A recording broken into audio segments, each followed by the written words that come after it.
We are on a mission to give voice to Thai and a platform to share its collective wisdom. We've launched a podcast series called Thai Talks, where we cover exceptional leaders and important topics around entrepreneurship, impact investing, emerging technologies, governance, disruption, and so much more. Today, I'm so excited to talk to two leaders who've been doing some phenomenal work in their space and cover with them a very important topic around large global meetups and key takeaways and insights from them.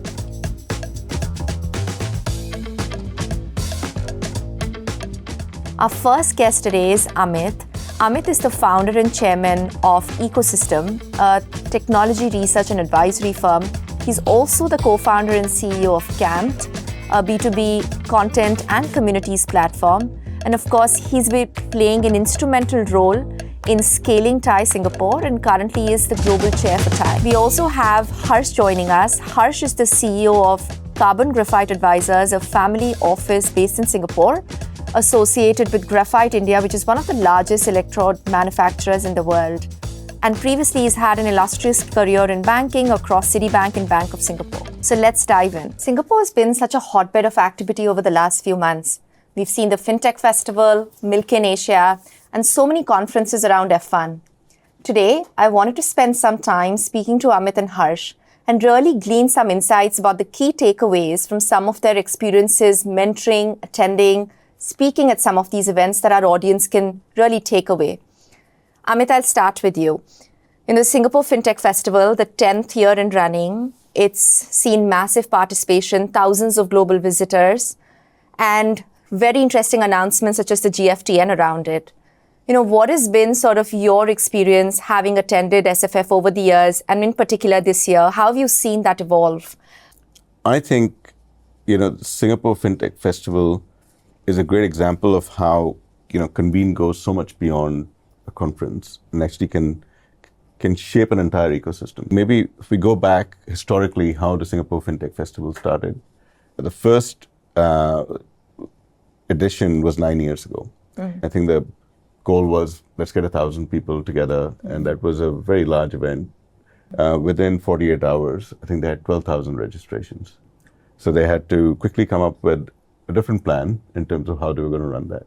What SFF has done for Singapore is many, many things. One is, I think it's obviously put Singapore on the map as the FinTech innovation hub globally. So I think it gives this positioning for Singapore to be the market leader in financial services and technology.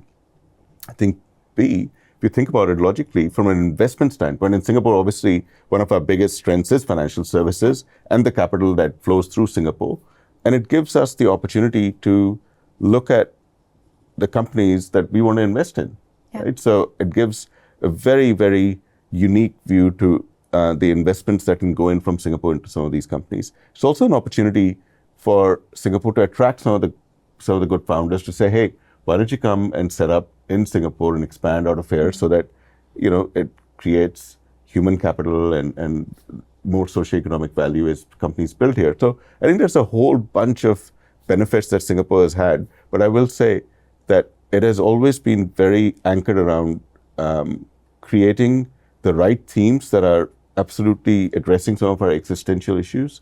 So if you look at some of the themes that SFF has had, I think sustainable finance, I think SFF has played a very, very key role in that, in shaping that. And of course, from the Singapore FinTech Festival now, it has spawned to other parts of the world as well. So Japan FinTech Festival, the inclusive international festival in Africa, Point Zero Forum in Zurich, and there's more coming up. GFTN, as the name suggests, Global Finance and Technology Network, is really about taking way beyond Convene to ensure that the innovation can be ubiquitous across the world and can actually help in some of the underserved markets, and which is why we are actually building a research institute, a learning institute, and advisory for public sector, G2G, as well as private sector, to ensure that from this platform, now it can spawn off into creating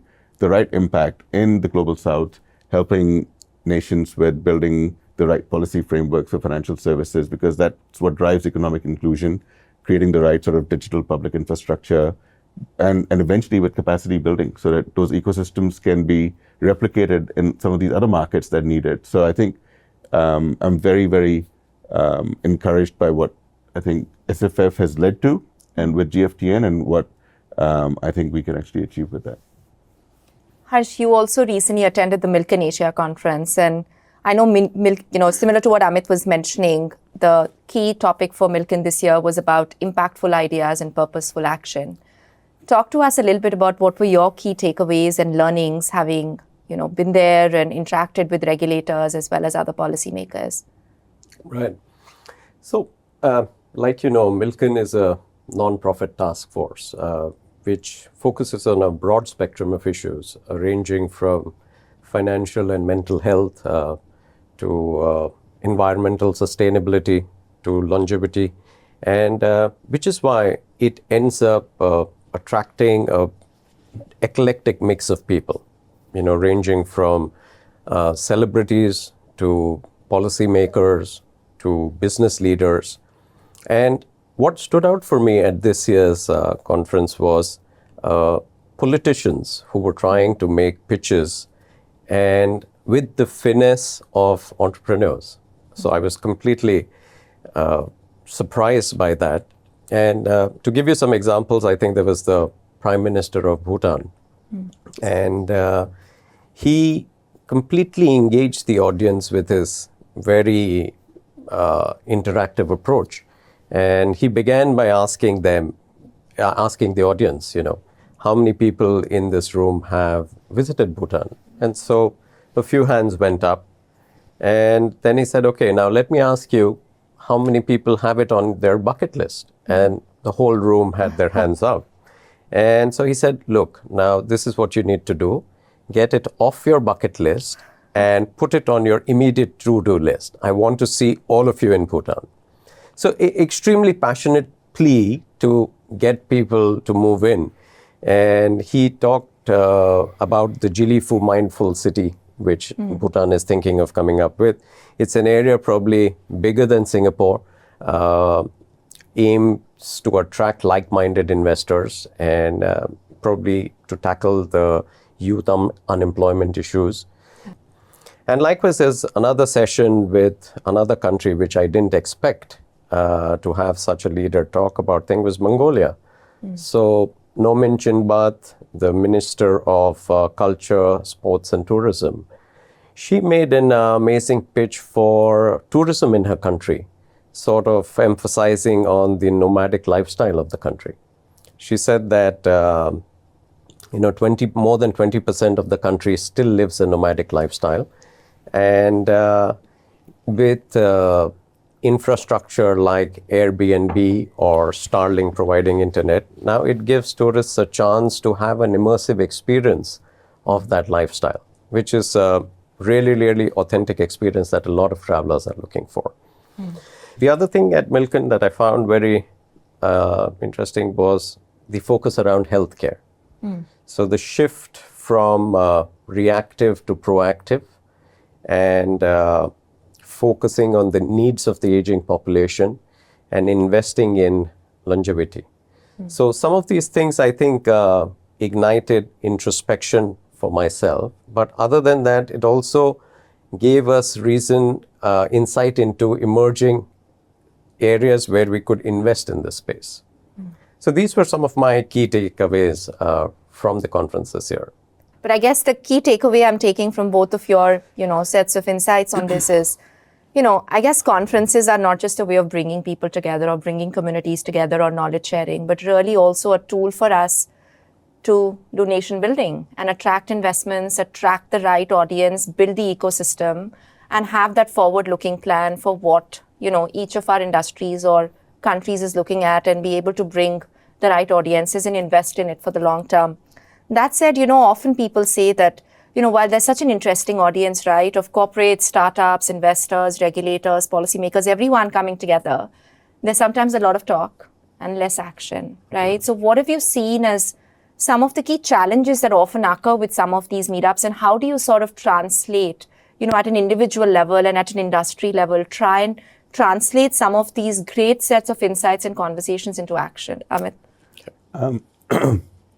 So look, I think obviously the core tenet of conferences is most of those are a business. Yeah. And they're reliant on sponsors. Yeah. Right? I think where it starts to get very dilutive is when sponsors look at it as an opportunity to use it as a pitch platform for their offerings, as opposed to tackling issues that are common threads across the ecosystem. Right. So I think that's what separates the, a great conference from just another event that you go to. The whole objective of convening should have a purpose to it.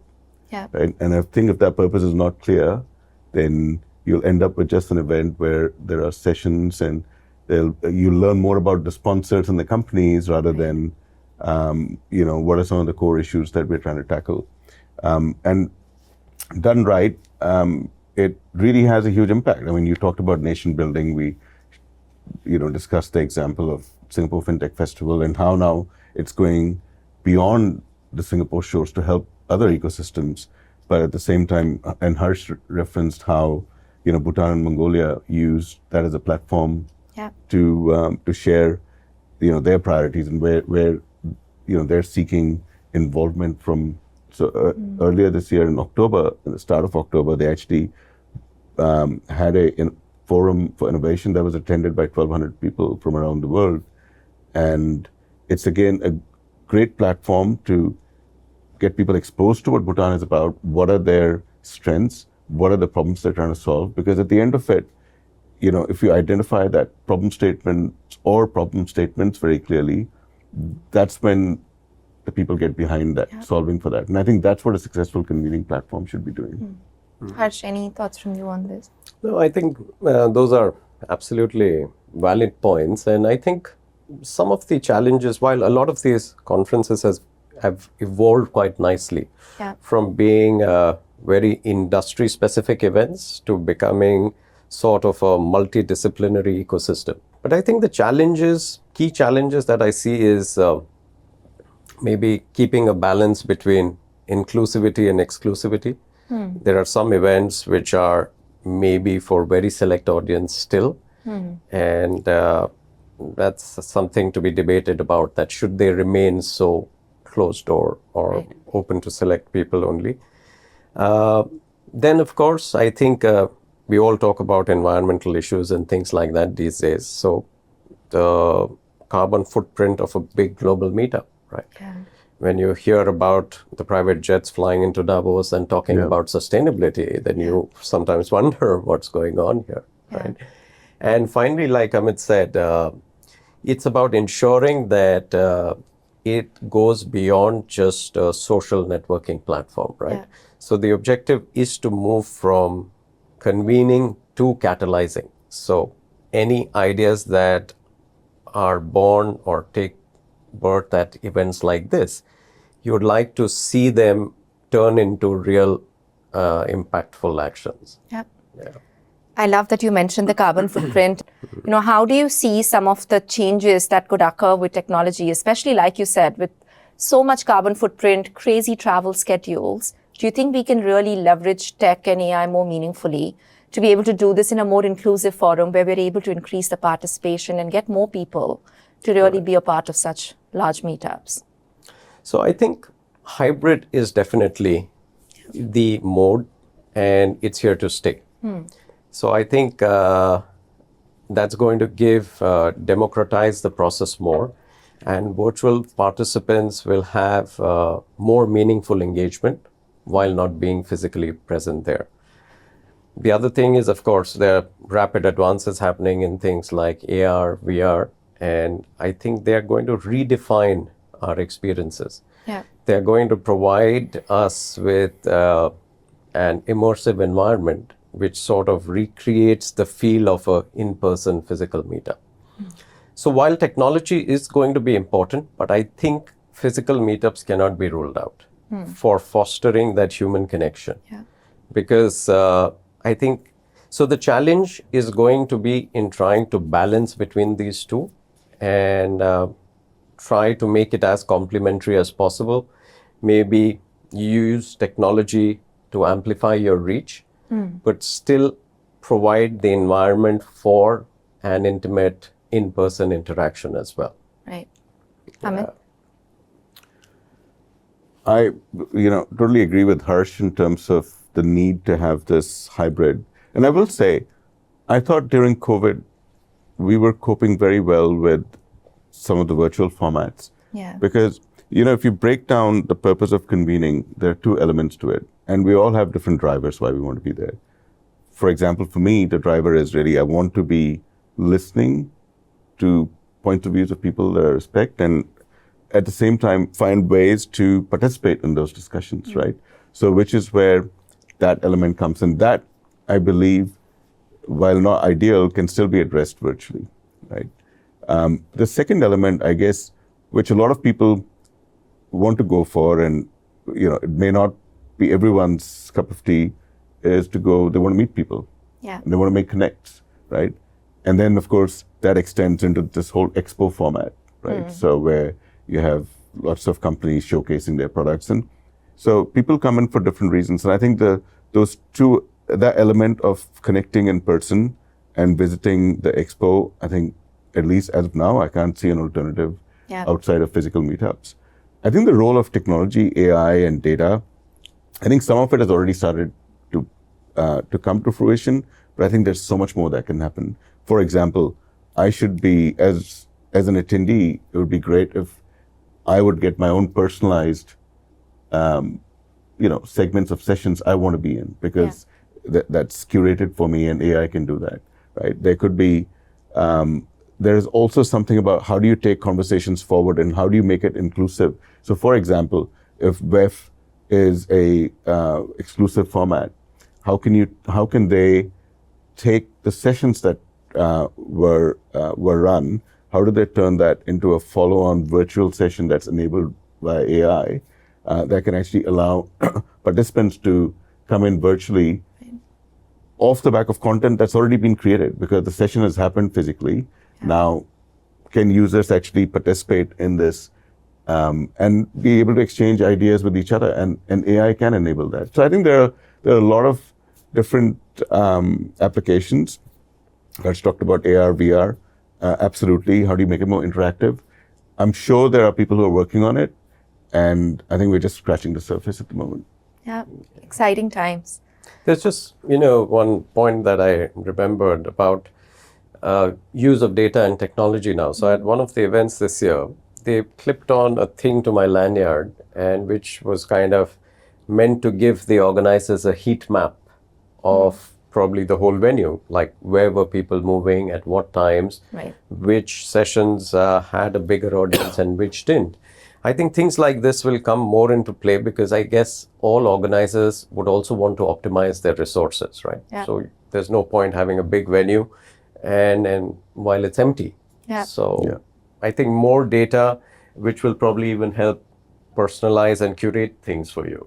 Apart from sort of the regulators or non-profits like Milken organizing some of these large global mega meetups, we've also seen industry players really step up and do, almost industry-leading events like Dreamforce, right? Like last night, OpenAI opened up their office in Singapore, huge event, great participation, and Dreamforce earlier in September. I know, Amit, you attended that. Like, how have you seen some of those formats is very different from what we talked about, which is the FinTech Festival as well as Milken, and any key takeaways in especially being part of such a large global forum for the audience in Asia? It's mind-boggling, the scale and size of that, and the amount of money that is spent to run that.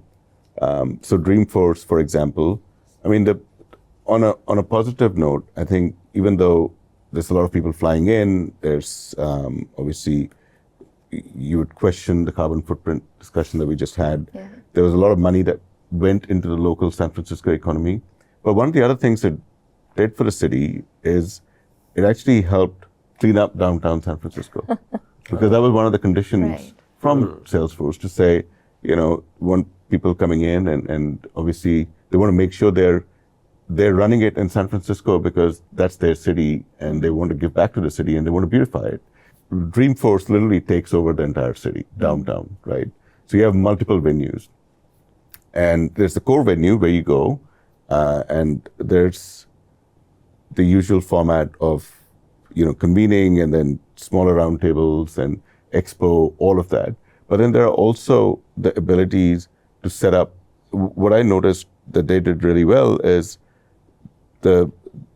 as they take over most of that space, a lot of the key hotels and the venues are also sort of aligned to what is happening at Dreamforce or around Dreamforce. So there's a lot of side events. Like I went for this McKinsey CEO conference that was taking place. It was really good. I mean, those were, again, while it was exclusive, but you get to interact and you learn from people and challenges that people are facing. And then you relate to that and you find solutions for yourself. So it triggers those conversations. But I think from a Dreamforce perspective, I must say, I would be remiss if I didn't talk about Mark Benioff. And, if there was a technology leader who has the ability to build a product, but also bring that showmanship, I think Mark represents that. And I thought the session that he opened with, and with his entire leadership team, they actually curated it really well. He mingled with the audience, and it was run exceptionally well. And the core team, they were able to use technology to demonstrate how Salesforce is able to solve problems for some of their customers. And they were involving their customers in those discussions on stage. And they were demonstrating how they're using AI and building their, augmented AI with human and machine collaboration, and allowing companies to in a very simple way to adopt those models. And it used the term Agentforce. So the whole focus this year on Dreamforce was Agentforce, which is really about creating this AI agent that has its own persona, that lives up to the values and the... So this is more for customer service? This is more for their customers. Understood. But then they involve their customers, and their customers are coming and sharing their experiences. Their customers, so for example, Saks Fifth Avenue, actually they created in this main auditorium, they actually created this environment where there was a Saks store, and the online, offline interactions were all visible to us. And so it was a great experience, very immersive. Awesome. I know, Harsh, you also attended the Berkshire Hathaway conference in similar veins as Dreamforce. They always put on a show, very well attended. How was that experience? No, I was extremely lucky to have made it before, of course, Charlie Munger passed away. So it was year before last. And I don't think I've been to any other event like that. Again, it happens in a small town, and the entire city is just full of people who are coming to that conference. Now, for an event like this, there's no technology. It's very basic, no fancy things happening. But just the attraction of the people at the center of this is so powerful that then you don't need anything else. What kind of audience is it? It's literally everybody. Families, kids, investors. So we had a lot of meetings on the side of this event because a lot of the investor community comes there and hosts events on the side because they know everybody is traveling to this event, so might as well meet. But it was interesting to see kids, 12-year, 13-year-old kids. Some of the questions in the audience were from kids, and one 13-year-old kid said, "This is my fourth conference that I'm attending, and I have these questions." So I don't know if those kids were really so interested in finance or just they make this up, but they were actually several kids.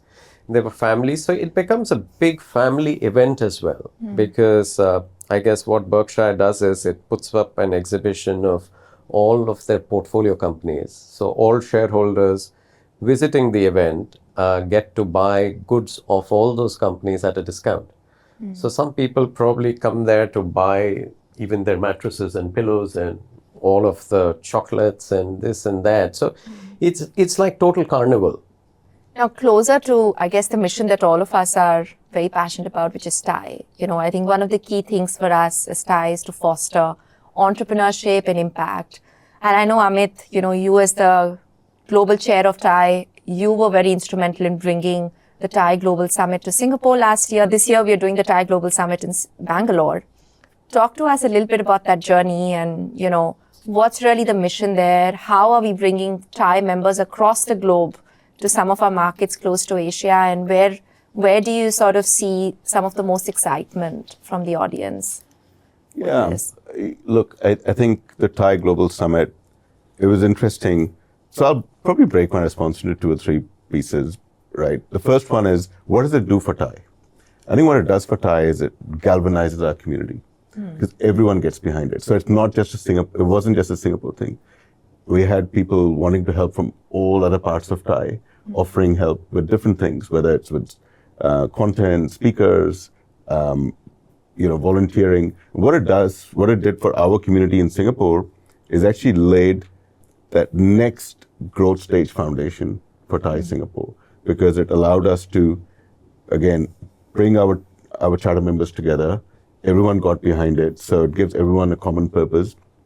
It gave us the ability to bring a spotlight to Singapore from our global ecosystem. And at the same time, expose the Singapore ecosystem to our entrepreneur and investor network outside of Singapore. So I think that really helped. What the Thai Global Summit also does is, because it moves around the world, and this year it's in Bangalore and Mysore, so 9th to 11th of December in Bangalore, and then 12th of December in Mysore. The one in Bangalore is even bigger than what we did in Singapore. In Singapore, we had 3,500 people. In Bangalore, it's going to be about 15,000 people, right? And we've got exceptional speakers coming in, again, from a wide variety of backgrounds and focus areas, because it cannot just be bringing tech entrepreneurs or entrepreneurs and investors in, but also celebrity personalities who inspire people with core messages that align with entrepreneurship, bringing in policymakers and government, of course. So I think it's an opportunity for Thai to continue to take that spotlight to different ecosystems that really count, and immersing people in those ecosystems so they understand and get a better sense of it. Yeah, can't wait for that event. I guess we've also do more curated events, right? Like the global retreats that we do, which are a bit smaller in terms of size, but again, have a very, very interesting format. I know you've attended one, and we're doing the next one in Estonia, Yes. if I remember. So would love to hear a little bit more about that format as well. I think this was my first global retreat earlier this year in June when I went to Kyoto. And I was totally taken by surprise at the bonding and the camaraderie of the people who attended the event. So again, just like I mentioned about the Berkshire event, this was an event which had families, the entire families, the kids were part of it.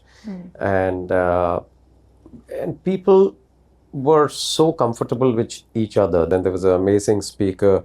He calls himself the Japan optimist. And he spoke very passionately about Japan. And following that, we've had some meetings with them. They visited our office in Singapore as well. So great event from both from a social bonding of people that you see, how close they are, and also from learning about a new country, getting insights into what things are working in that country. So yeah, I think it was a very, very interesting experience for me. And what's the plan for the next retreat, Amit? So the next one, fresh off the press, is in Tallinn, Estonia. Again, it's always around the July 4 weekend. Right. And this probably falls in that very exclusive format bucket, because you have to be a charter member to be there. And our charter members are typically members for life, most charter members. And some have been members of Thai since 1992 when it was established. So, but what the retreat does is, as Harsh pointed out, it brings that element of people getting to know each other really well. So I think that really strengthens the bond. And there's obviously a lot of social activity as well. The good thing is we've got a lot of support from the government there. I think it's very beneficial for them as well, because it exposes their ecosystem to a much broader set of stakeholders that can get involved and support them, whether as investors or partners, taking those businesses to new markets. It's a very, very unique place for people to experience as well. We've talked about so many types of meetups, right? From the large-scale ones to more curated ones. I think the one common thing that binds it is people and community.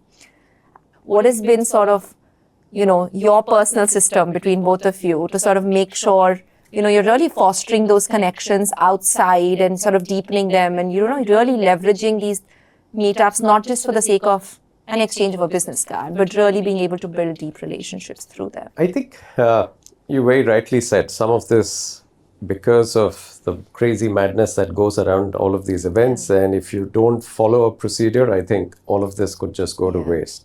So I think to leverage something like this to the fullest, you really need to have a very clear action plan. So you should probably know who are the people you'd like to meet. What is it that you aim to get as a takeaway? And also be prepared with how would you like to contribute to the discussion.